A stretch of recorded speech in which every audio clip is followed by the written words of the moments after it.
بارش ہوتی رہی، وہ اس بوچھار تلے تب تک لڑتے رہے جب تک تھک نہیں گئے۔ زاویار نے اسے آخری دفعہ بے دم ہوتے ہوئے مکہ مارا تو وہ تھک کر پیچھے دیوار سے جا لگا۔ بارش تلے پھولی سانسوں کی آوازیں گونجنے لگیں۔ پھر ان دونوں نے ایک دوسرے کی جانب دیکھا۔ ان کے ارتکاز کا تاثر بالکل مختلف تھا۔ کچھ لمحات بعد حرم نے دیوار کا سہارا چھوڑ دیا تھا۔ وہ لڑکھڑاتے ہوئے قدموں سے آگے بڑھ آیا تھا۔ زاویار اپنی جگہ ہی کھڑا گہرے گہرے سانس لیتا رہا، اسے دیکھتا رہا۔ غصہ تھا کہ کم ہونے میں نہیں آ رہا تھا، وہ اب اس کے عین مقابل چلا آیا تھا۔ پھر جانے کیسے وہ آہستہ سے اس سے آ لگا، بالکل اس رات کی مانند جب وہ زخموں سے چور ہو کر اس کے بازوؤں میں جھول گیا تھا، بالکل اس رات کی مانند جب وہ اپنے باپ کی ایجنسی آنے پر روتا ہوا میدان میں بھاگ رہا تھا۔ تبھی زاویار تک وہ ایسے ہی آیا تھا، وہ اس کے پاس ہمیشہ ٹوٹا بکھرا ہی آیا کرتا تھا۔ زاویار کے ماتھے پر ڈلے بل ڈھیلے پڑ گئے تھے۔ اس نے اپنے زخمی ہاتھ آہستہ سے اٹھائے اور پھر اس کی پشت پر رکھے۔ قیامت تک معاف نہیں کروں گا تمہیں، وہ بولا تو آواز ہر خفگی سے پاک تھی۔ حرم مسکرایا تھا۔ زاوی سے بہتر اسے کون سمجھ سکتا تھا بھلا؟ کبھی معاف مت کرنا مجھے۔ اپنی طاقت کا آخری قطرہ تک استعمال کرنے کے بعد وہ دونوں اب گیلی سڑک کے اطراف میں دراز تھے۔ ان کے چہروں پر جا بجا زخموں کے نشان تھے۔ ہاتھ کی اوپری جلد پھٹ چکی تھی۔ بارش رک گئی تھی۔ سڑک کی پھڑکتی بتیاں معمول کے مطابق روشن تھیں۔ کیا تم منظر عام سے غائب ہونے کے لیے نمودار ہوئے ہو؟ اپنے کپڑے جھاڑ کر اٹھتے ہوئے زاویار نے اس سے پوچھا تو حرم سے کوئی جواب نہ بن پڑا۔ وہ بھی اس کے ساتھ ہی اٹھ کھڑا ہوا تھا۔ زاویار اسے اپنی کتھئی آنکھیں چھوٹی کیے بغور دیکھ رہا تھا۔ میں جانتا ہوں کہ تم اب تک خفیہ ٹاسک فورس اور بلیک آپریشن کا حصہ تھے۔ تم نے میوچل ٹارگٹ کی بنیاد پر پولیس والوں کے ساتھ لیگل کانٹریکٹ سائن کیا تھا۔ بہت سے بارسوخ افراد کے بینچ پر مشتمل لوگوں کے تلے کام کر رہے تھے تم۔ یہ بھی کہ تم تہخانوں میں 1 سال تک انڈر گراؤنڈ رہے ہو۔ اگر اس کے بعد بھی کوئی پلان ہے تو اسے بھی اگل دو، اس سے پہلے کہ میں تمہاری پسلیاں توڑ دوں۔ سکون سے کہہ کر وہ اسے ہی دیکھ رہا تھا۔ دھمکی؟ نہیں، وہ دھمکی نہیں تھی، وہ زاویار کا انداز تھا، جس کا مطلب تھا کہ وہ واقعتاً اس کے بولے گئے جھوٹ پر اس کی پسلیاں توڑنے کا ارادہ رکھتا تھا۔ حرم کو اندازہ نہیں تھا کہ وہ اتنی جلدی تہ تک پہنچ جائے گا، لیکن اب مزید جھول پیدا کر کے بات کو طول دینے سے کوئی فائدہ کشید نہیں کیا جا سکتا تھا۔ اسے سچ ہی بولنا تھا۔ یہ میرا اپنا فیصلہ ہے کہ میں مزید منظر عام پر رہنا چاہتا ہوں یا پھر گھوسٹ کی مانند غائب رہنا چاہتا ہوں، اس نے کہہ کر قدم آگے بڑھائے تھے۔ وہ اس کے پیچھے آیا تھا، اسے گریبان سے پکڑ کر اپنی جانب گھمایا، بے یقینی سے اس کی آنکھوں میں دیکھا۔ اور تم نے کیا فیصلہ کیا ہے پھر؟ حرم اسے ٹھنڈی پرسکون آنکھوں سے دیکھتا رہا، زبان رخسار کے اندر پھیرتا۔ وہ اپنی ناپ تول کر بولنے والی عادت سے باز ہی کہاں آ رہا تھا۔ میں نے فیصلہ کیا ہے کہ تم، وہ تیزی سے بولا تھا۔ نازنین کی شادی ہو رہی ہے؟ یکدم ہی اس نے پوچھا تو وہ ناسمجھی سے اس کی جانب دیکھنے لگا۔ گریبان پر اس کی گرفت ڈھیلی پڑ گئی تھی۔ شادی؟ انہوں نے مجھے دھمکی دی ہے کہ میں اگر گھر واپس نہیں گیا تو وہ کسی بھی انسان سے منہ اٹھا کر شادی کے لیے حامی بھر لیں گی۔ اپنی شادی میں آنے کی دعوت تک دے کر گئی ہیں وہ مجھے۔ کسی شہزاد نامی چوہے کے ساتھ شادی کر رہی ہیں وہ۔ آخر میں اس کا لہجہ استہزا ہو گیا تھا، آنکھوں میں جلن سی ابھری تھی۔ زاویار بغور اسے دیکھتا رہا، پھر گریبان چھوڑ کر پیچھے ہو گیا۔ ان کی دھمکی سے فرق پڑتا ہے تمہیں؟ جتنے تم ڈھیٹ اور بے شرم ہو، مجھے نہیں لگتا کہ تمہیں فرق پڑے گا۔ وہ ایک بار پھر سے ساتھ چلنے لگے تھے، جیبوں میں ہاتھ ارسے، پھٹے ہونٹ اور نوکوں کی صورت ماتھے پر گرتے بال لیے۔ وہ ایسے کیسے کسی سے بھی شادی کر سکتی ہیں؟ اس نے تلخی کے ساتھ کہا تھا۔ ساتھ چلتے زاویار نے اس پر ایک محفوظ نگاہ ڈالی تھی۔ مائنڈ یو، یہ ان کی زندگی ہے اور وہ ٹین ایجر ہرگز نہیں ہے کہ اپنے فیصلوں کے لیے کسی سے اجازت طلب کریں گی۔ ہاں تو تم نے غائب رہنے کا فیصلہ کیا ہے۔ کیا طاق کر وار کیا تھا اس خبیث نے؟ حرم اسے دیکھ کر رہ گیا تھا۔ گھٹیا، وہ زیر لب بڑبڑایا تھا۔ زاویار نے تیزی سے چہرہ اس کی جانب پھیرا۔ کون، میں یا تم؟ ہم میں سے کون زیادہ گھٹیا ہے؟ کیا میں تمہیں بتاؤں ابھی؟ حرم نے اس کے استفسار پر سر جھٹکا تھا۔ چہرے کے تاثرات بگڑے بگڑے سے تھے اور ناگواری جیسے وجود میں تحلیل ہوتی جا رہی تھی۔ دوسرا آپشن بھی ہے تمہارے پاس؟ کچھ لمحے بعد زاویہ کی زبان میں پھر سے خارش ہوئی۔ اس نے جھٹکے سے سر اس کی جانب گھما کر چبھتی آنکھوں سے دیکھا تھا اسے۔ ایک مرا ہوا انسان 1 سال بعد بالکل درست حالت میں واپس آ گیا۔ کیا کوئی وضاحت ہے تمہارے پاس اس واپسی کی؟ تو تم ابھی تک وضاحت سوچ رہے تھے۔ کچھ شک نہیں کہ ہر ذہین آدمی کسی نہ کسی پیرائے میں انتہائی احمق ہوتا ہے۔ اس کے کڑوے الفاظ پر حرم نے حلق میں گھلتی کڑواہٹ کو بمشکل نگلا تھا۔ تمہارے گھر والوں نے کبھی تصور تک نہیں کیا کہ تم مر چکے ہو۔ جنازہ نہیں ہوا، تمہیں دفنایا نہیں گیا تھا۔ خاندان بھر میں ایک ہی وضاحت دی گئی ہے کہ تم بغیر کسی وجہ کے غائب ہو گئے ہو۔ پولیس والوں کے ساتھ کام کرتے ہوئے ایک بات کا فائدہ ہوا ہے تمہیں کہ تمہاری شناخت اب تک پوشیدہ ہے۔ تم آج بھی سب کے لیے معصوم ممی ڈیڈی حرم ہو۔ وہ اس کی تفصیل پر چلتے چلتے رک سا گیا تھا۔ زاویہ اسے رکتا دیکھ کر خود بھی ٹھہر گیا تھا۔ یہ آسان نہیں ہوگا، اس نے سر نفی میں ہلا کر کہا تھا۔ کیا تم نے کبھی کسی آسان کام میں ہاتھ ڈالا ہے؟ اس کے سوال کا جواب سوال سے دے کر وہ اسے لمحے بھر کو لاجواب کر چکا تھا۔ ایک ایک ٹکڑے کو اپنی جگہ پر برابر رکھتے ہوئے تم نے جس پزل کو جوڑا تھا، کیا تمہیں لگتا ہے کہ وہ سب آسان تھا؟ تھوڑی سی محنت، تھوڑا سا سٹینڈ اور تم واقعتاً نارملی اپنے گھرانے کی جانب پلٹ سکتے ہو۔ ان میں سے کسی کو میری ضرورت نہیں ہوگی اب۔ وہ سب میرے بغیر زندہ رہنا سیکھ چکے ہیں۔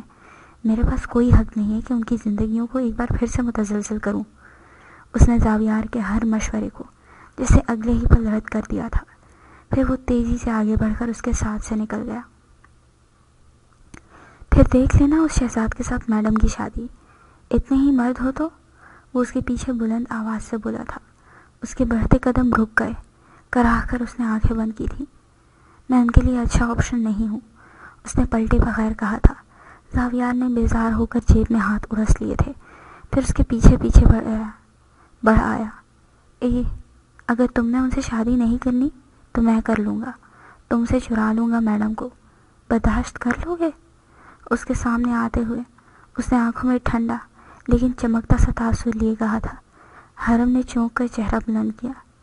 وہ تم سے کبھی شادی نہیں کریں گی، اس نے زاویہ سے زیادہ خود کو یقین دلانے کی کوشش کی تھی۔ وہ ہلکا سا مسکرایا۔ مشہور زمانہ اٹھی سی کمینی مسکراہٹ تھی وہ۔ مجھے مت اکساؤ حرم، تم نہیں جانتے کہ مجھے وہ کتنی اچھی لگتی ہیں۔ اگر تم دوست نہیں ہوتے تو سب سے بڑا دشمن تمہارا سلطان ہوتا۔ وہ سلطان کی دشمنی سے پناہ طلب کرنی چاہیے۔ تم ایسا نہیں کرو گے۔ وہ اگلے ہی پر اس کے گریبان پر جھپٹا تھا۔ زاویہ اس کے متغیر چہرے کو محفوظ نگاہوں سے تک رہا تھا۔ انسان کے بچے بنو اور اس سے پہلے کہ وہ کسی بھی نتھو خیرے سے شادی کے لیے حامی بھر لیں، اپنے معاملات کو سیدھا کرو اور گھر واپس پلٹ جاؤ۔ مضبوط ہو تم، لیکن اتنے نہیں ہو کہ انہیں میرے ساتھ برداشت کر سکو۔ اتنا حوصلہ تم میں نہیں ہے۔ وہ مسکرا رہا تھا۔ کیا پرکشش مسکراہٹ تھی۔ حرم نے اگلے ہی پل اس کا گریبان چھوڑ دیا تھا، پھر بڑبڑاتا ہوا آگے بڑھ آیا۔ زاویہ اسے پلٹ کر دیکھ رہا تھا۔ اب اس کے چہرے پر اداس مسکراہٹ تھی۔ اتنا حوصلہ صرف مجھ میں ہے، تم میں نہیں، ہلکی سی آواز میں کہہ کر وہ اگلے ہی پل اس کے پیچھے بڑھا تھا۔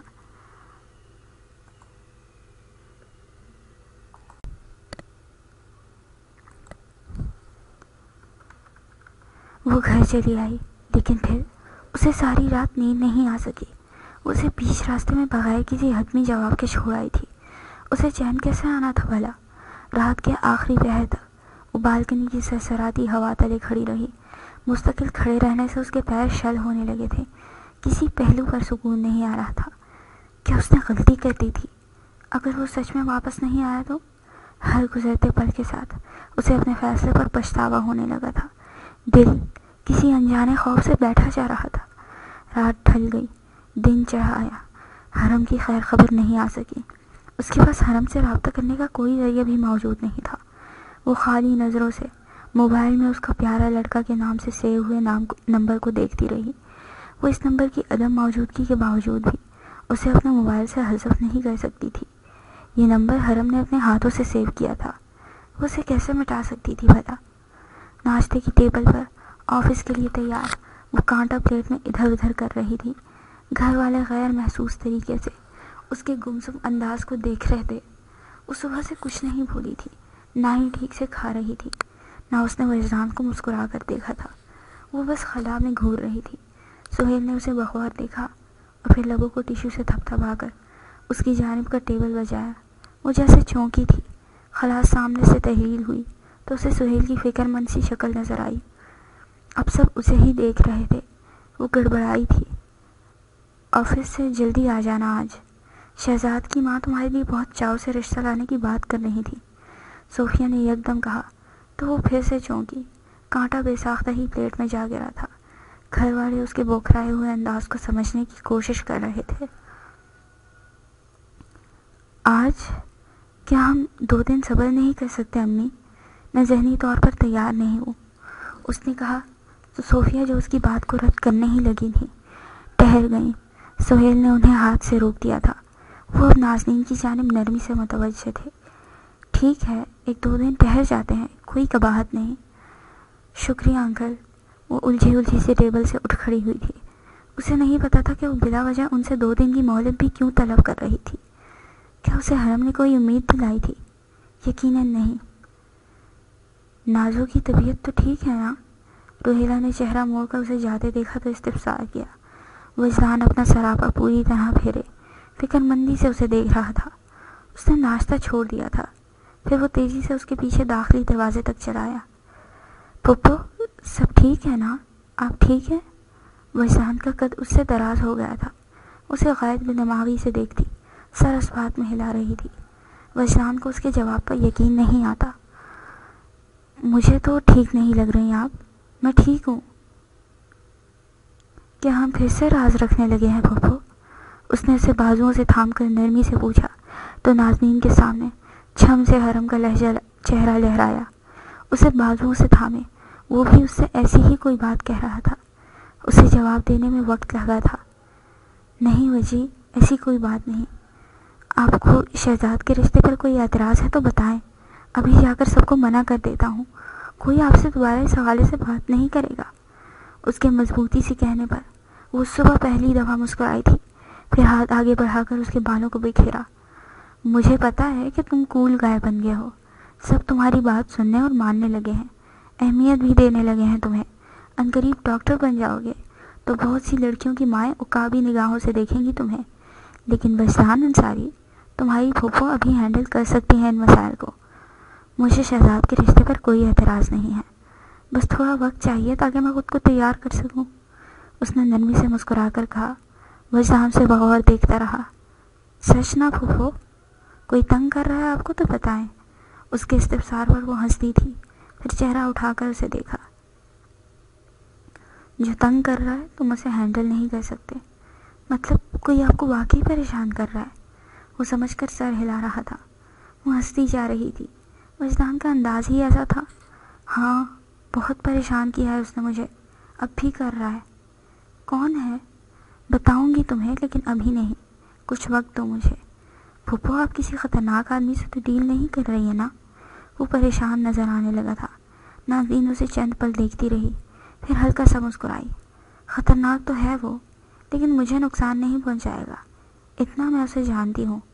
اب تم جاؤ، دیر ہو جائے گی نہائی کلاسز کے لیے، میں آفس کے لیے نکل رہی ہوں، فکر مت کرو، سب ٹھیک ہے۔ اس نے نرمی سے اس کے ہاتھ ہٹائے تھے، پھر آنکھیں بند کر کے اسے دھیرج رکھنے کا کہا اور آگے بڑھ گئی۔ وجدان اس کی پشت فکر کے ساتھ دیکھتا رہ گیا۔ سب ٹھیک ہی ہو، اس نے پلٹتے ہوئے دعا کی تھی۔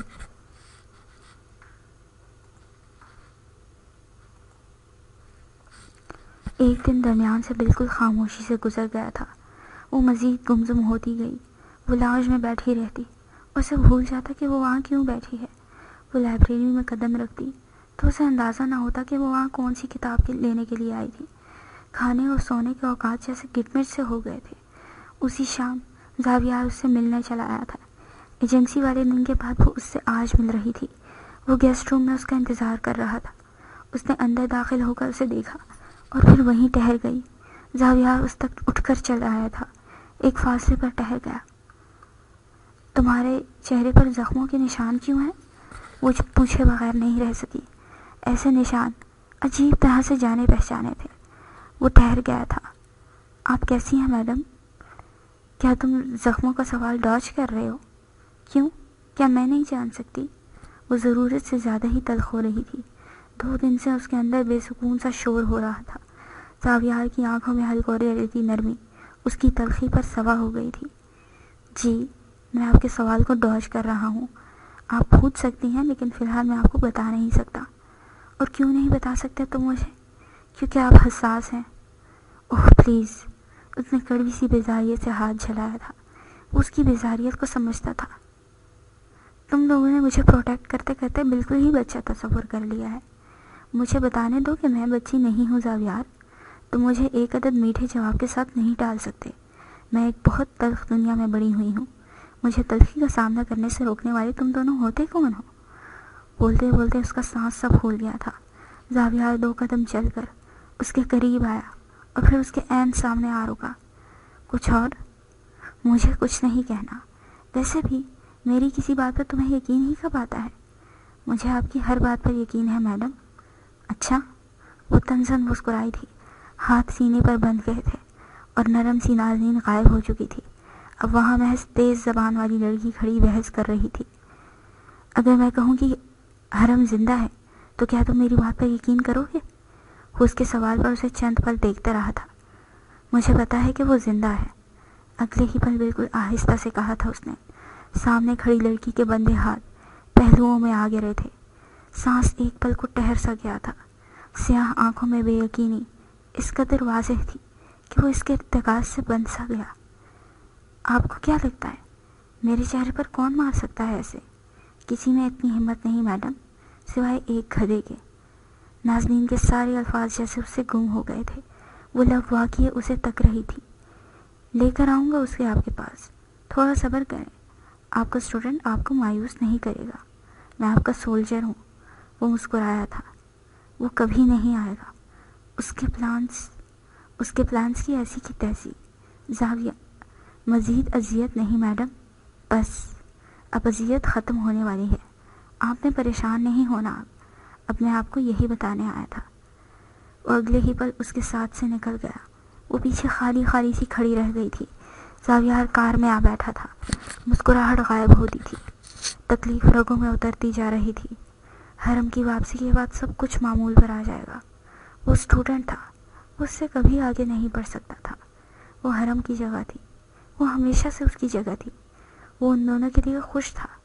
کہیں پیچھے تالود کی مانی خیز سی کھنگار ابھری تھی۔ اس نے بیک ویو مرر میں دیکھا اور ٹھہر گیا۔ تالود کا ہیولہ اسے ہی تک رہا تھا۔ پھر وہ ہیولہ ہولے سے مسکرایا تھا۔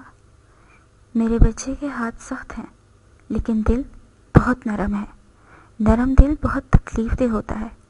تم خود غرض نہیں بن سکتے۔ تم سلطان ہو، تمہیں محبت نہیں مل سکتی۔ تمہیں محبت دینے کے لیے پیدا کیا گیا ہے۔ اس نے اگلے ہی پل سر جھٹکا تھا۔ پھر اگنیشن میں چابی گھمائی تو ہیولہ کہیں تحلیل ہو گیا تھا، لیکن ہیولہ اب تک بول رہا تھا۔ محبت دینا اور دیے جانا بہت کربناک ہوتا ہے زاوی۔ وہ بار بار سر جھٹک رہا تھا۔ تالود کی آواز اس کا پیچھا کر رہی تھی۔ تم سلطان ہو، محبت سے بھی اور نفرت سے بھی۔ گاڑی اب پوری چرچراہٹ سے سڑک پر دوڑ رہی تھی۔ کچھ راستوں سے تکلیف اور خوشیاں دونوں وابستہ ہوتی ہیں۔ اسے ایسے راستوں کو پار کرنا قیامت کے مصداق ہوتا ہے۔ وہ اب سپاٹ تھا، بے تاثر چہرہ اور اٹل انداز۔ ہاں، وہ زاوی تھا، وہی جو استکون کا ایسا سرا تھا جو استکون کو جوڑے ہوئے ضرور تھا، لیکن وہ سرا تنہا تھا، اور کس سرے تنہا ہی رہ جاتے ہیں۔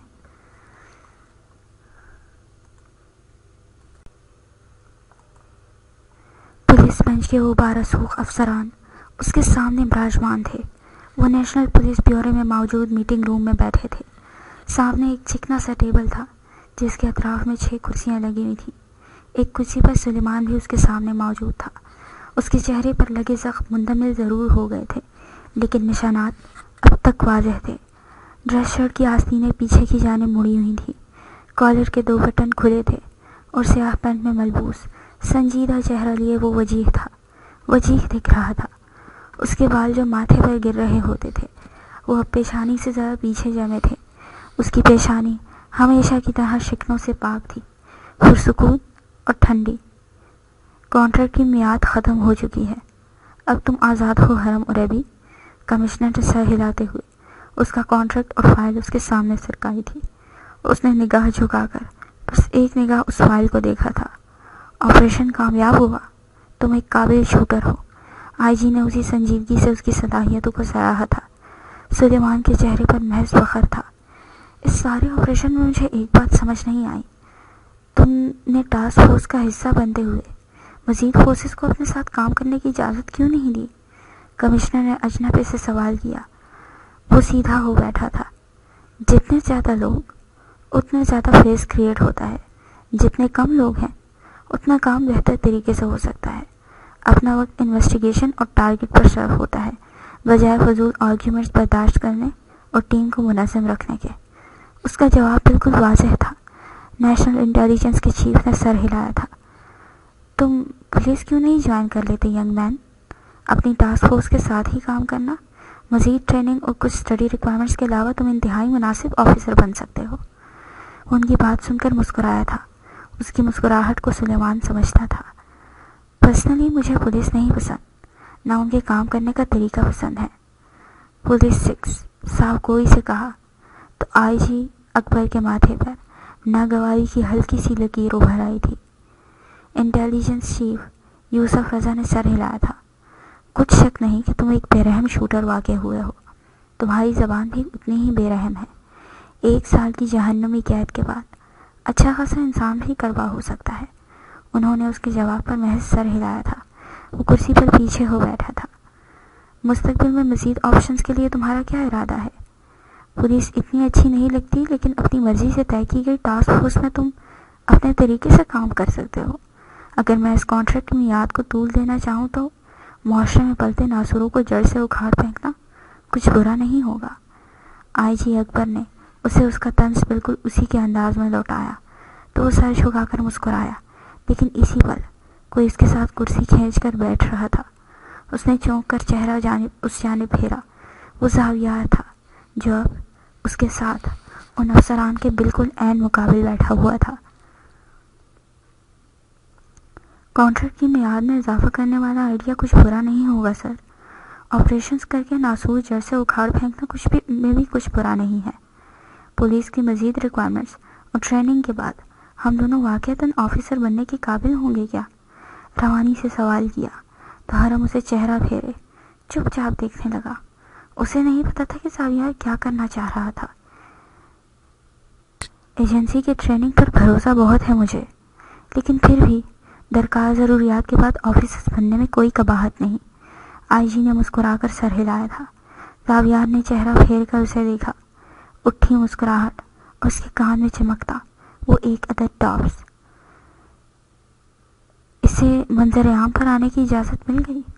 بالکل، ہم نے پچھلی تعینات پولیس فورسز کو مختلف جگہوں پر ٹرانسفر کر دیا ہے اور نئے آفیسرز کو بھرتی کیا ہے تاکہ حرم کی موجودگی پر کوئی انگلی نہ اٹھا سکے۔ سیکیورٹی رسک کی بنیاد پر اس کا نام اور چہرہ کسی کے علم میں نہیں لایا جا سکتا۔ فکر کی کوئی بات نہیں، پیپر ورک سنبھالا جا چکا ہے۔ اس نے محض سر ہلایا تھا، پھر اٹھ کھڑا ہوا، سر جھکا کر حرم کو دیکھا۔ وہ اسے ہی دیکھ رہا تھا، چہرے پر ہلکی سی مسکراہٹ بھی تھی۔ اسے اب اکیلا نہیں چھوڑا جا سکتا۔ یہ اپنی موت کو فریم کرنے جیسے کاموں سے باز نہیں آئے گا۔ کانٹریکٹ کا جواب ہم جلد ہی آپ کو دیں گے، لیکن ایک بات، الیکٹرک ڈیوائس میں کسی صورت بھی اپنے پیر میں نہیں باندھوں گا۔ انکار کرنے سے قبل میری ہسٹری شیٹ ضرور دیکھ لی جائے۔ میں گنز کے ساتھ اچھا نہیں ہوں، لیکن کیا آپ میں سے کسی نے کبھی جمے ہاتھ کا مکہ کھایا ہے؟ یقین کریں، دنیا نظروں کے سامنے گھومنے لگتی ہے، وہ بھی گول گول۔ ہمیں اجازت دیجیے، حرم نے مسکراہٹ روک کر کہا، اور پھر اگلے ہی پل وہ دونوں اس میٹنگ روم سے باہر کی جانب بڑھ گئے تھے۔ پیچھے افسران دروازے کو دیکھ رہے تھے جہاں سے وہ ابھی گزر کر گئے تھے۔ اس ایجنسی میں ایک سے بڑھ کر ایک آرٹ پیس موجود ہے۔ آئی جی اکبر کے ریمارکس پر سلیمان مسکرا رہا تھا۔ وہ دونوں اب آگے بڑھ رہے تھے۔ نیشنل بیورو کی چمکتی شیشوں والی بلڈنگ بلند و بانگ تھی۔ وہ اس عمارت کے سامنے موجود تھے۔ ڈھلتے سورج کی کرنیں اس کے شیشوں سے لگ کر ان دونوں پر گر رہی تھیں۔ وہ ایک دوسرے کے مقابل بالکل برابر کھڑے تھے۔ گڈ ورک عربی، یو راک سلطان، اور وہ دونوں ہی ہنس دیے تھے۔ دھوپ بہت شفاف تھی، صاف چمکتی ہوئی۔ شہزاد نمی چوہے کا کیا بنا؟ اس کا رشتہ پینڈنگ میں ہے، اس کی تو نو گالی۔ زاویہ نے اسے ٹوکا تو حرم نے چونک کر اسے دیکھا۔ اس کے ایسے دیکھنے پر وہ ہنس دیا تھا۔ 1 سال تک میڈم کے ساتھ رہا ہوں میں، انسان بننا تو بنتا ہی تھا۔ اس نے سر نفی میں ہلایا اور اگنیشن میں چابی گھمائی۔ ہم کہاں جا رہے ہیں؟ گھر، اس وقت؟ ہاں، میڈم سے وعدہ کیا ہے میں نے۔ کیسا وعدہ؟ کتنے گدھے ہو تم، ایک دفعہ انہیں فون کر کے اپنی موجودگی یا واپسی کا احساس تک نہیں دلایا۔ گھٹیا۔ ہم میں سے کون زیادہ گھٹیا ہے؟ کیا میں تمہیں بتاؤں سلطان؟ بتانے کی کوئی ضرورت نہیں، کیونکہ تم ہم دونوں میں سے سب سے زیادہ گھٹیا ہو۔ اور وہ جانے کیوں ہنس پڑا تھا؟ اسے زاویہ کے جواب کا اندازہ تھا، لیکن پھر بھی اگر تم نے انہیں مزید بھلایا تو میں تمہارے جبڑے کا لحاظ ہرگز بھی نہیں کروں گا، یاد رکھنا یہ بات۔ اور وہ اس بار واقعتاً سنجیدہ تھا۔ اس نے کھڑکی پر بازو رکھا اور پھر باہر پگھلتی دھوپ کو گہرا سانس لے کر دیکھنے لگا۔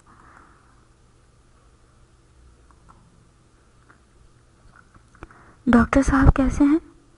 عنقریب ہونے والے داماد ہیں تمہارے والد صاحب کے؟ وہ اس کی بات کا مطلب سمجھ کر اداسی سے مسکرایا تھا۔ مجھے بس سارنگ کی شکل دیکھنی ہے۔ زاویار کو حرم کو دیکھتے ہی بننے والی سارنگ کی شکل کا سوچ کر ہی گدگدی سی ہوئی تھی۔ ان دونوں کے چہروں پر زخموں کے نشان تھے، لیکن وہاں طمانینت تھی، ایک لمبے اور تھکا دینے والے سفر کے بعد کی طمانینت، ایک اذیت ناک اور کربناک شام کا جیسے اختتام ہوا چاہتا تھا، ایک نئی اور تازہ صبح کا آغاز بس ہونے ہی والا تھا۔ ہاں، بس اسی پل اس نے اپنا چہرہ زاویار کی جانب پھیرا تھا۔ گھر جانے سے قبل میں کہیں اور جانا چاہتا ہوں۔ اس نے ایک نگاہ اس پر ڈالی تھی۔ کہاں جانا ہے؟ ماجی کے پاس، شہوار کے پاس، اس نے کھلے شیشے سے باہر دیکھتے ہوئے آہستہ سے کہا تھا۔ زاویار سے مزید کوئی سوال نہیں کیا۔ اب اس کی کار کا رخ قبرستان کی جانب تھا۔ شام کی سرخی مائل سی دھوپ ہر جانب پکھراج کے پنکھوں کی مانند چمک رہی تھی۔ اس دھوپ سلے ایک بیٹا اپنی ماں سے اور آنکھوں کو بھلی لگتی اس معصوم محبت سے ملنے جا رہا تھا، بہت دنوں بعد۔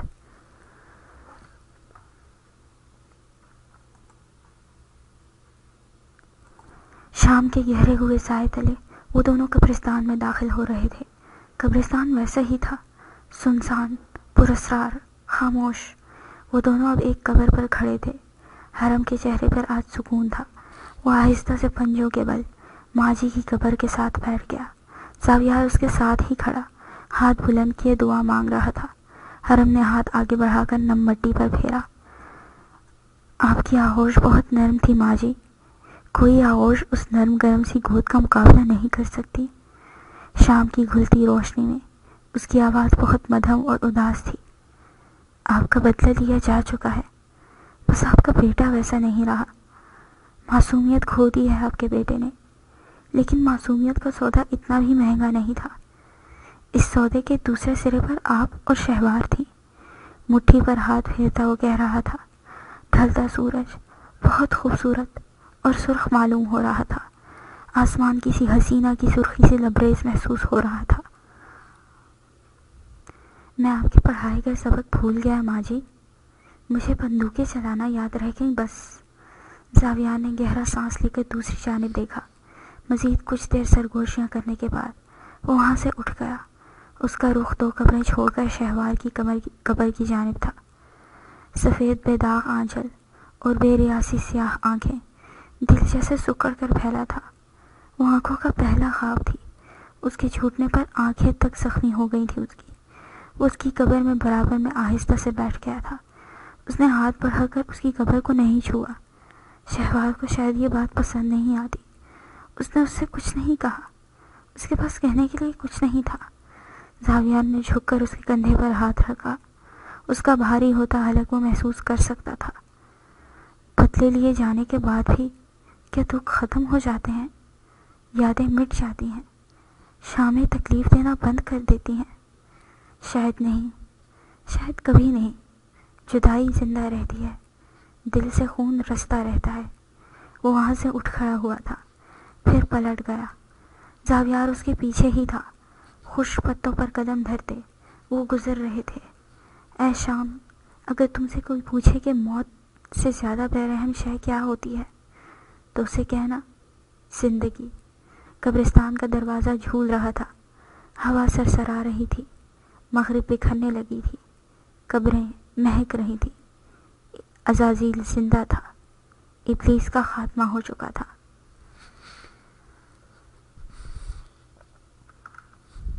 لاؤنج میں آج خاصی رونق لگی تھی۔ مغرب ڈھل چکی تھی۔ وہ چہرے کے گرد سفید دوپٹہ باندھے نماز سے فارغ ہو کر ریلنگ کی جانب بڑھ آئی تھی۔ لاؤنج میں شہزاد کی ماں تحائف لیے براجمان تھی۔ ان کے آس پاس گھر کے افراد موجود خوش گپیوں میں مشغول تھے۔ صوفیہ نے اسے دیکھا تو نیچے آنے کا اشارہ کیا۔ اس نے بمشکل سر ہلایا تھا، پھر کمرے کے اندر چلی آئی۔ ثانیہ نے اس کے سفید چہرے کو بغور دیکھا تھا۔ آپی، کیا ہوا؟ ہاں، کچھ نہیں۔ وہ الجھ کر دوپٹے کی تہیں چہرے کے اطراف سے کھولنے لگی۔ ثانیہ سنگھار آئینے میں نظر آتے اس کے عکس کو دیکھنے لگی۔ میری دوستیں کہتی ہیں کہ جب لڑکیاں گمسم رہنے لگیں تو انہیں کم و بیش محبت پریشان کر رہی ہوتی ہے۔ اس کے جملے پر وہ جیسے چونکی تھی، پھر ابرو سکیڑ کر اس کی جانب پلٹی۔ دوپٹہ کھل گیا تھا اور اب وہ سیاہ بالوں میں برش چلا رہی تھی۔ فوراً دوستی ختم کرو ایسی لڑکیوں سے، اس نے اسے گھورا تو ثانیہ ہنس پڑی۔ وہ پھر سے چہرہ گھمائے سنگھار آئینے میں اپنا سراپا دیکھ رہی تھی۔ آپ کسی کا انتظار کر رہی ہیں؟ وہ اس کے پیچھے چلی آئی۔ سیاہ آنکھیں اگلے ہی پل پھیل سی گئی تھیں۔ نہیں تو آپ شور ہیں؟ اوہ، بالکل حرم کی طرح پوچھا تھا اس نے یہ۔ ثانی، مجھے تنگ نہیں کرو، نیچے جاؤ، میں آتی ہوں ابھی۔ جب تک آپ بتائیں گی نہیں کیا بات تنگ کر رہی ہے آپ کو، تب تک میں نہیں جاؤں گی۔ میں نے سنا ہے کہ سارنگ آ رہا ہے رات کو کھانے پر۔ ثانیہ کے دانت اگلے ہی پل اندر گئے تھے۔ نازنین اس کے انداز پر مسکرائی تھی۔ آپ کو یہ کرنے کی ضرورت نہیں۔ گلابی رخسار لیے وہ خفگی سے بولتی کمرے سے باہر کی جانب بڑھی تو وہ گہرا سانس بھر کر رہ گئی۔ سانسیں پھر سے بے چین ہونے لگی۔ اس نے بالوں کو ہاف باندھا اور پھر کمرے سے باہر نکل آئی۔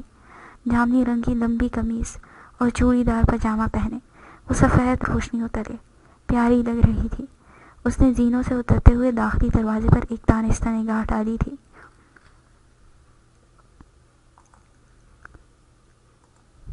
پھر وہ آگے بڑھ کر شہزاد کی ماں سے سلام دعا کرنے لگی۔ اب وہ صوفے پر براجمان ان سے باتیں کر رہی تھی۔ ہر جانب خوشگوار سا ماحول تھا، سکون تھا۔ یکایک ثانیہ کے ہاتھ سے شیشے کا گلاس بے اختیار چھوٹ کر زمین پر جا گرا تھا۔ سب نے اس کی جانب چونک کر دیکھا تھا۔ نازنین نہیں پلٹی۔ اس کا دل بہت بری طرح دھڑک رہا تھا۔ وہ جانتی تھی کہ داخلی دروازے پر کون کھڑا تھا۔ ثانیہ نے چیخ کر اپنے لبوں پر ہاتھ رکھ لیا تھا۔ لاؤنج میں براجمان ہر فرد اٹھ کھڑا ہوا تھا۔ شان سے اپنے کمرے سے نکل آئی تھی۔ عدیل سینوں پر ہی رک گیا تھا۔ سہیل جو لاؤنج میں روہیلا کے ساتھ بیٹھے تھے سن ہو کر اٹھ کھڑے ہوئے تھے۔ سب جیسے لمحے بھر کو ٹھہر سا گیا، ایسے جیسے اپنی جگہوں سے ہلنا بھول گئے تھے۔ تو دو قدم آگے بڑھا، اس کے پیچھے ہی زاویہ تھا۔ نازنین نے پلٹ کر اس کی جانب نہیں دیکھا۔ وہ نہیں دیکھ سکی۔ حرم؟ روہیلا اگلے ہی پل بھاگ کر اس سے جا لگی تھی۔ پھر ثانیہ اس کی جانب بھاگی۔ وہ بری طرح رو رہی تھی۔ سہیل ساکت ہو گئے، ان کی آنکھیں بھیگ رہی تھیں۔ تم کہاں تھے؟ تم کہاں چلے گئے تھے؟ میرے بچے، میں نے تمہیں بہت یاد کیا تھا۔ بھائی، ثانیہ بس یہی کہہ پا رہی تھی۔ لفظ جیسے ختم ہو گئے تھے۔ لاؤنج رونے کی آوازوں سے لبریز ہونے لگا تھا۔ وہ سب کو ساتھ لگائے دھیمی سی آواز میں تسلی دے رہا تھا۔ سیاہ رات کاٹنے کے بعد بھی تسلی تو بہرحال اسے ہی دینی تھی۔ وہ ان دونوں کو ساتھ لگائے ہی سہیل کی جانب بڑھ آیا تھا۔ ثانیہ اور روہیلا اس سے الگ ہو گئی تھیں۔ سہیل کے ہاتھ کپ کپا رہے تھے۔ اگلے ہی پل وہ آگے بڑھے اور اسے خود سے بھینچ کر لگایا۔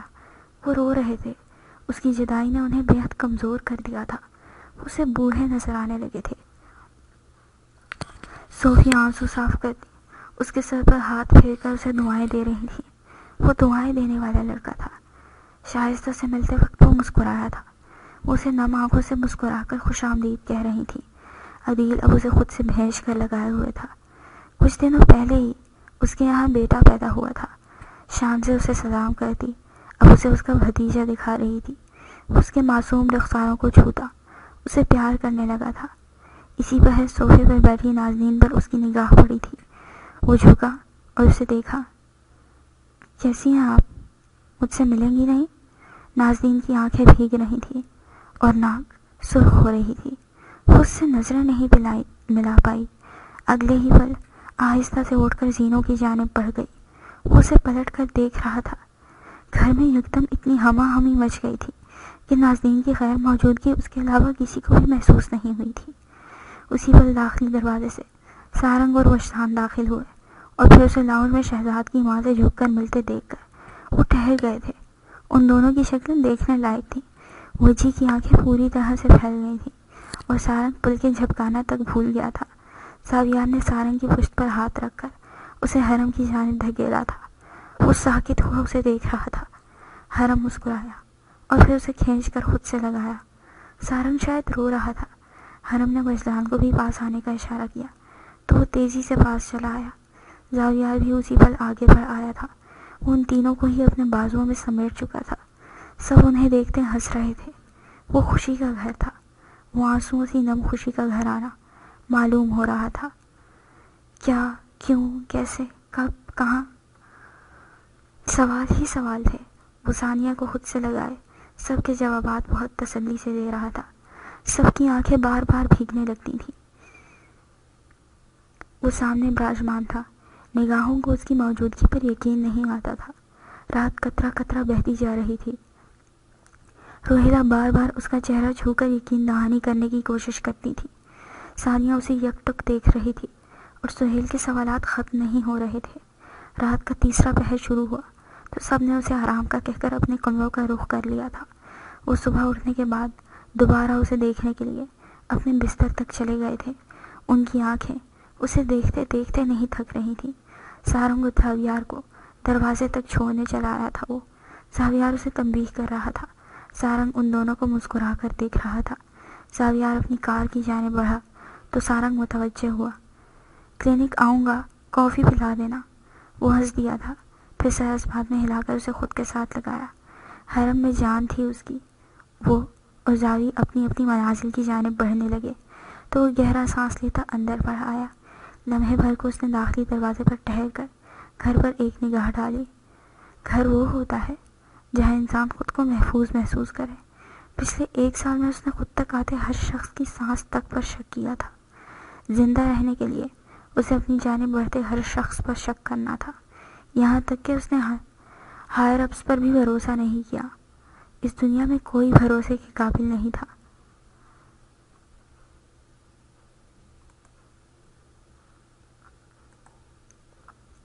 وہ آگے بڑھ آیا۔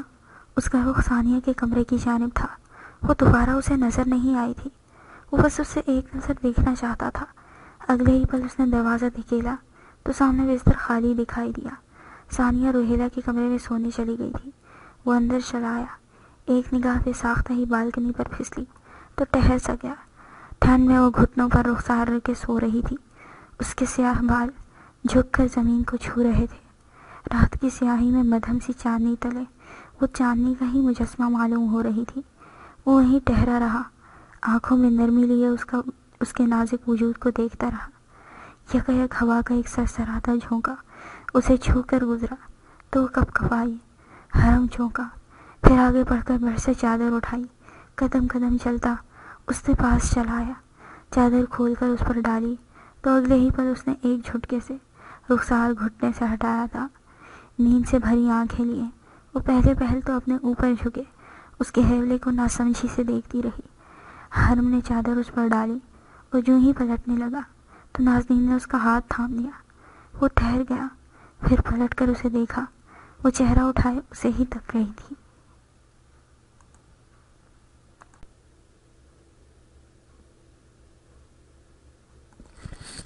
سو جائیں، تھکی ہوئی ہیں آپ، اور یہاں بہت ٹھنڈ ہے، بستر پر سو جا کر،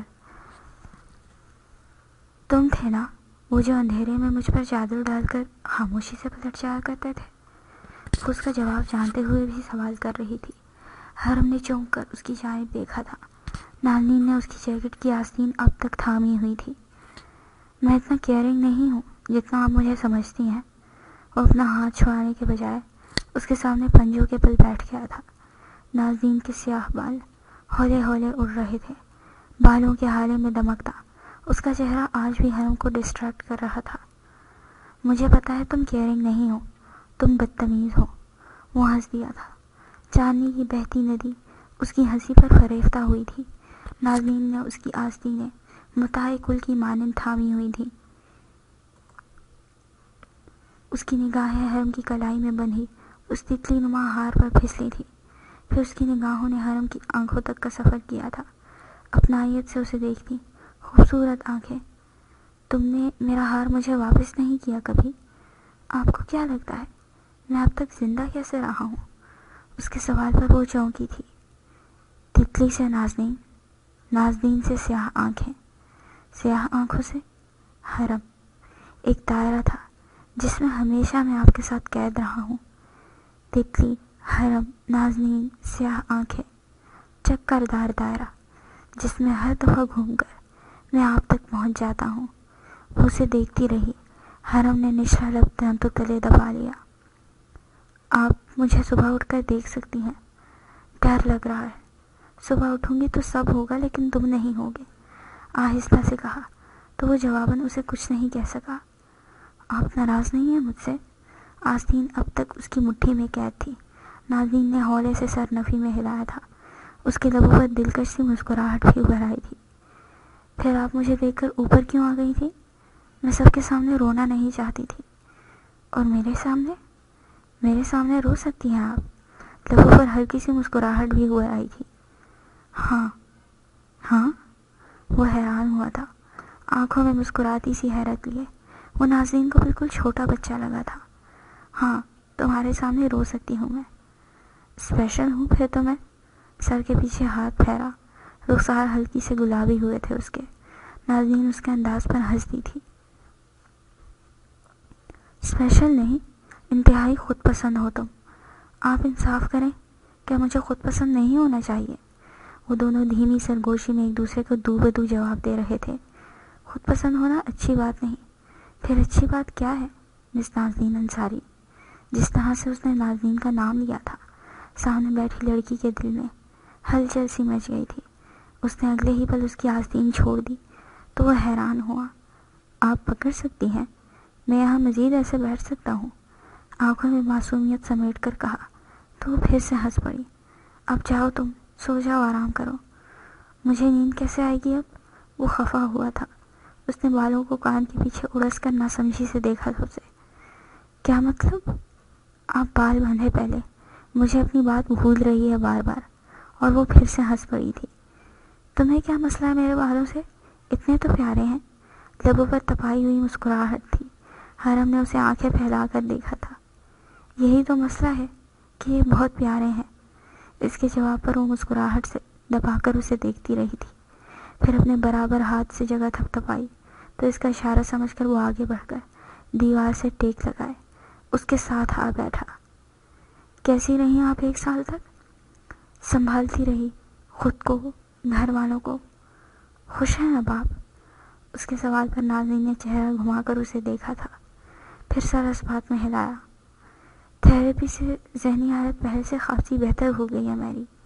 ذہنی خانوں میں قید خوف آہستہ آہستہ کر کے اپنے نشان ختم کرتے جا رہے ہیں۔ بابا اور دادا سے ملنے اکثر جاتی ہوں میں۔ وجی کا داخلہ میڈیکل کالج میں ہو گیا ہے۔ امی کی طبیعت سنبھل گئی ہے۔ بابا کی پراپرٹی مجھے واپس مل گئی ہے۔ اس کے بعد اگر ناشکری کی تو کفر کے مترادف ہوگا۔ وہ بول کر خاموش ہوئی تو حرم نے سمجھ کر گہرا سانس لیا۔ تم خوش ہو اب؟ اس نے سوال کیا تو وہ سامنے دیکھتا رہا۔ اگلے ہی پل اس نے نازنین کی جانب چہرہ پھیرا تھا، مسکرا کر خفیف سا سر ہلایا۔ میں ہمیشہ خوش رہتا ہوں۔ جھوٹ مت بولو، تکلیف تو ساتھ رہتی ہے، ایسے میں خوش رہنا نہیں چھوڑا جا سکتا۔ ایسی باتیں صرف تم ہی کر سکتے ہو۔ اس نے سچائی سے اعتراف کیا تھا۔ حرم اسے چہرہ پھیرے دیکھ رہا تھا۔ تم اتنے مضبوط ہو کہ تمہاری مضبوطی خوف زدہ کر دیتی ہے۔ تم اتنے نارمل رہتے ہو کہ اب نارمل محسوس ہونے لگتے ہو۔ بالوں کو سمیٹ کر دوسرے کندھے پر ڈالتی وہ کہہ رہی تھی۔ دوسرے لفظوں میں آپ مجھے ناقابل قبول کہہ رہی ہیں؟ وہ اس کے سوال پر ہنس دی تھی۔ وہ خود بھی ہنس رہا تھا۔ مت بھولیں کہ اس ناقابل قبول مخلوق کو 1 سال تک یاد کیا ہے آپ نے۔ ٹھہر کر اس نے کہا تو نازنین نے اسے دیکھا خفگی سے۔ صرف یاد نہیں، اس مخلوق نے بہت رلایا بھی ہے ہم سب کو۔ اس لیے آپ میرے پلٹنے پر اس شہزاد نامی گدھے سے شادی کر رہی تھی؟ اس کی آواز میں موجود خفگی محسوس کر کے نازنین سیدھی ہو بیٹھی تھی۔ کسی کو گدھا کہنا بری بات ہے۔ میں اس سے زیادہ ہائی کوالٹی کا گھٹیا لفظ استعمال نہیں کر سکتا تھا آپ کے سامنے۔ وہ ہنس دی تھی۔ تمہیں ہائی کوالٹی کے گھٹیا لفظ بھی آتے ہیں؟ اس کا مذاق اڑاتا انداز حرم کو آنکھیں کھولنے پر مجبور کر گیا تھا۔ اس نے سرعت سے چہرہ پھیر کر اسے دیکھا تھا۔ کسی کو بہت خوش فہمی تھی کہ میں بہت خوش گفتار ہوں۔ مت بھولیں کہ میں زاویار کا دوست ہوں۔ نازنین نے سر ہلایا تھا محض۔ زاویار کے خوش گفتاری سے کون واقف نہیں تھا بھلا؟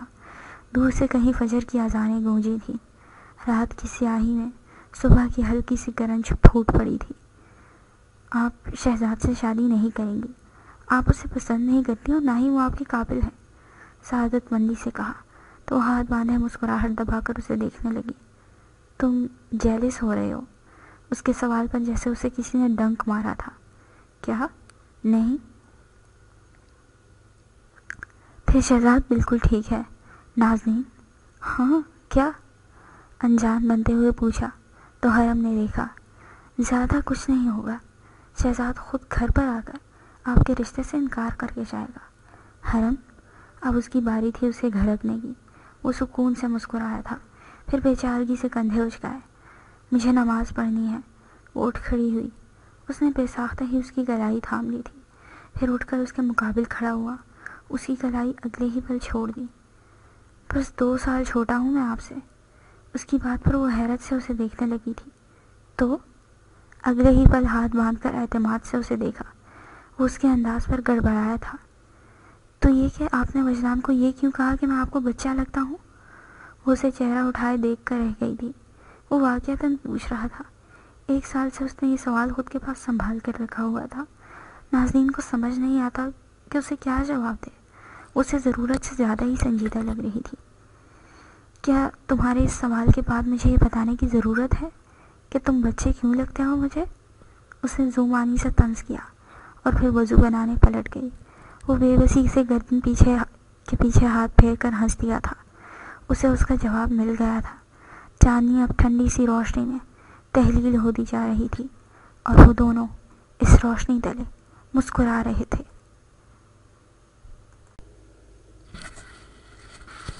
اگلے دنوں میں شہزاد کے رشتے سے انکار ہو گیا۔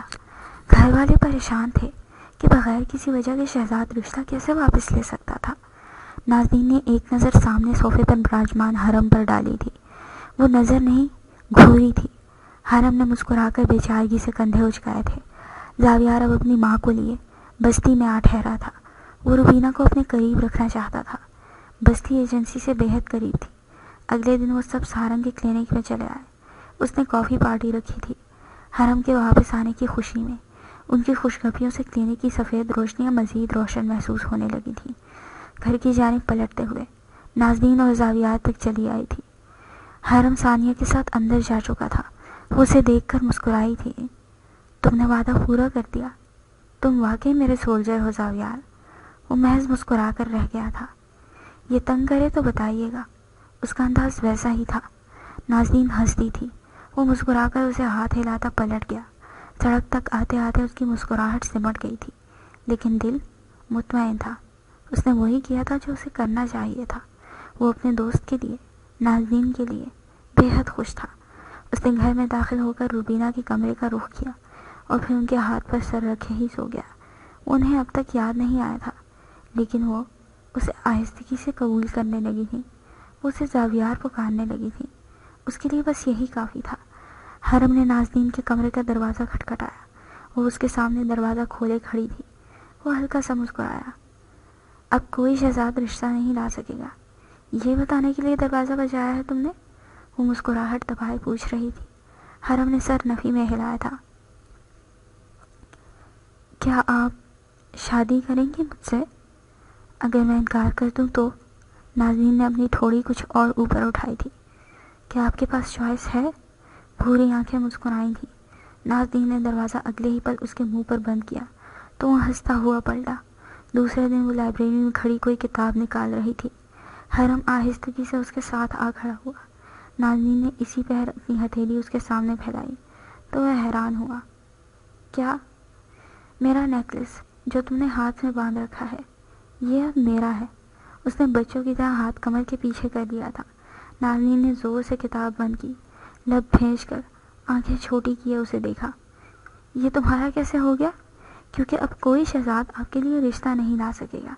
اور جملے کے آخر میں وہ خود ہی ہنس پڑا تھا۔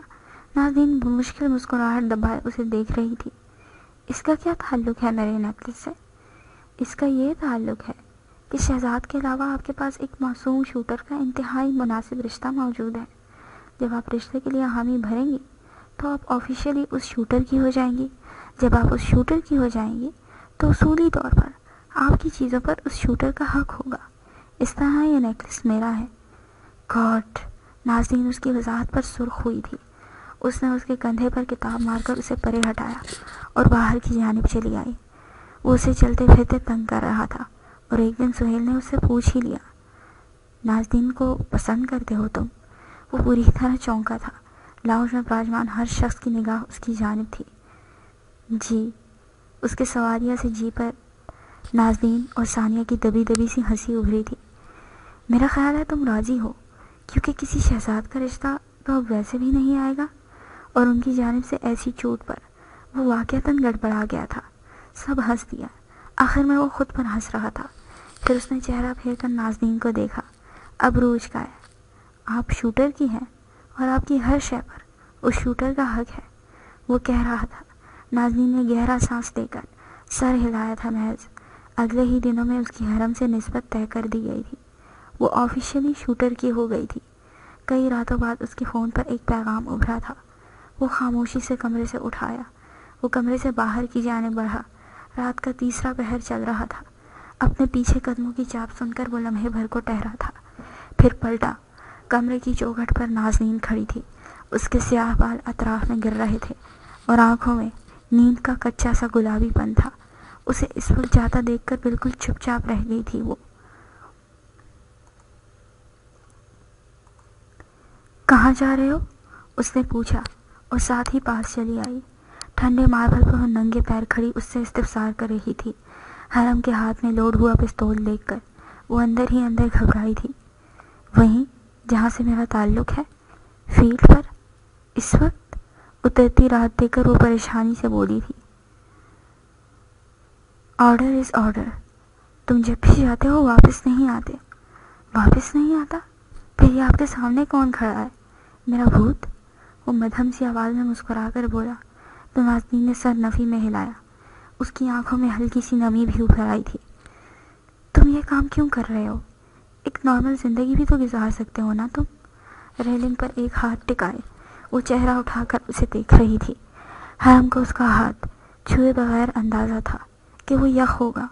اس کی نگاہوں نے نازنین کی سیاہ آنکھوں تک کا سفر کیا تھا۔ نارمل؟ میرے لیے اب یہی زندگی نارمل ہے۔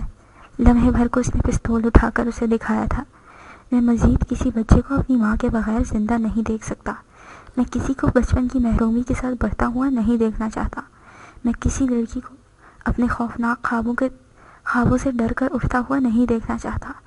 میں ان سب کی نارمل زندگیوں کے لیے ایک اب نارمل زندگی گزار لوں گا، کیونکہ مزید کسی بستی کی تباہی دیکھنا میرے بس میں نہیں ہوگا۔ اس کا جواب بالکل مدھم لیکن مضبوط تھا۔ نازنین کی سماعت میں اس کی بھاری سی مضبوط آواز گھلنے لگی تھی۔ ریلنگ پر رکھا اس کا ہاتھ ٹھنڈا پڑتا جا رہا تھا۔ تم وعدہ کرو کہ واپس آؤ گے؟ وہ چہرہ اٹھائے اس سے وعدہ مانگ رہی تھی، شاید اسی لیے کہ وہ وعدوں کو نہیں بھلایا کرتا تھا، شاید اسی لیے کہ وہ وعدوں کی تکمیل کے لیے اپنی جان تک رہن رکھوا سکتا تھا۔ اس نے ریلنگ سے اپنا یک ہاتھ ہٹا کر اس کے سامنے پھیلایا۔ وہ اس کے ہاتھ کو دیکھتا رہا۔ گلے میں گلٹی ابھر کر معدوم ہوئی۔ وعدہ کرو، آپ کو مجھ پر یقین نہیں ہے بہت ہے، لیکن وعدہ کرو، تمہارے وعدے تمہیں باندھ کر رکھتے ہیں۔ وعدہ کرو کہ تم فیلڈ پر اپنی حفاظت کرو گے، میرے لیے تم واپس آؤ گے۔ حرم محبت بھری نظروں سے اس کا چہرہ تکتا رہا، پھر اپنا نرم گرم سا ہاتھ اٹھا کر اس کا یک ہاتھ قید کیا۔ وعدہ، واپس آؤ گے؟ اس کی آواز کانپی تھی۔ حرم نے گہرا سانس لیا، بولا تو آواز بوجھل دی، واپس آؤں گا، میں انتظار کروں گی۔ اس نے اپنے ہاتھ کو اس کے ہاتھ میں قید رکھا تو آہستہ سے کہا، وہ ہلکا سا مسکرایا تھا، اب آرام کریں، میں آپ سے رابطے میں رہوں گا۔ اوکے، میں تمہارے ہر پیغام کا انتظار کروں گی۔ اور اس کی آنکھیں جھلملائی تھیں۔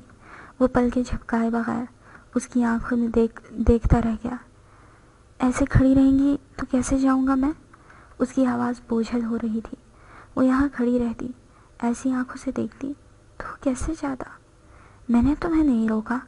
وہ نم آنکھوں سے مسکرائی تھی، پھر اس کے ہاتھ سے اپنا ہاتھ نکال لیا۔ حرم کا ہاتھ خالی رہ گیا۔ آپ میری کمزوری ہیں، پتہ ہے نا آپ کو؟ اس نے سنجیدگی سے کہا تھا۔ جانتی ہوں، لیکن میں تمہاری طاقت بننا چاہتی ہوں، کمزوری نہیں۔ وہ چند پل اسے دیکھتا رہا، پھر ہولے سے مسکرایا، آپ کے بال مجھے بہت پسند ہیں۔ چند پل بعد وہ پھر سے بولا تو نازنین نے مسکراہٹ دبائی۔ اتنے آبسیسڈ کیوں ہو تم میرے بالوں سے؟ اس نے یوں ہی اپنے بالوں کو چھو کر پوچھا تھا۔ حرم نے اس کی بات نہیں سنی۔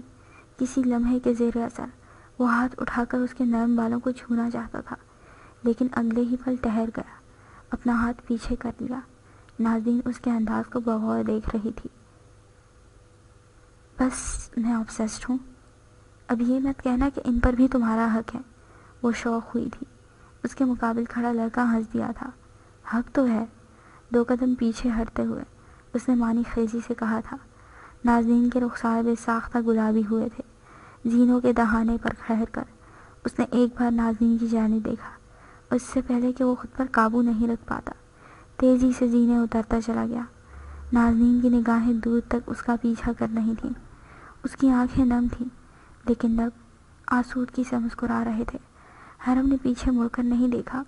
پیچھے مڑ کر دیکھنے کا مطلب تھا اپنے قدموں کو زنجیر کر دینا۔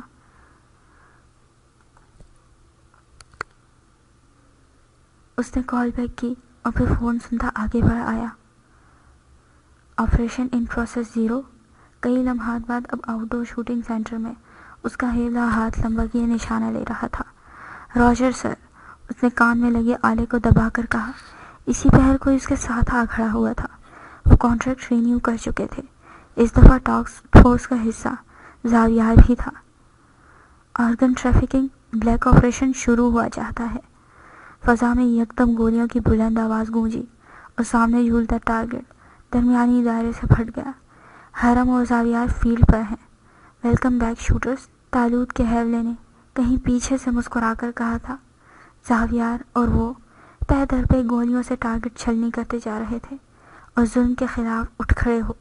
روکو ظالم کا ہاتھ، کہ جو نہ روکے ایسے ہاتھوں کو وہ خود ظالم ہے سب سے بڑا۔ گولیوں کی گونج فضا میں بڑھتی جا رہی تھی۔ زاویار نے ایک لمحے کے لیے اسے دیکھا، حرم نے بھی اسے دیکھا تھا۔ وہ دونوں ہلکا سا مسکرائے تھے اور پھر کچھ یوں ہوا کہ ایک سفر تمام ہو گیا۔ اس کے اتمام کے ساتھ ہی ایک سفر کا آغاز ہو گیا۔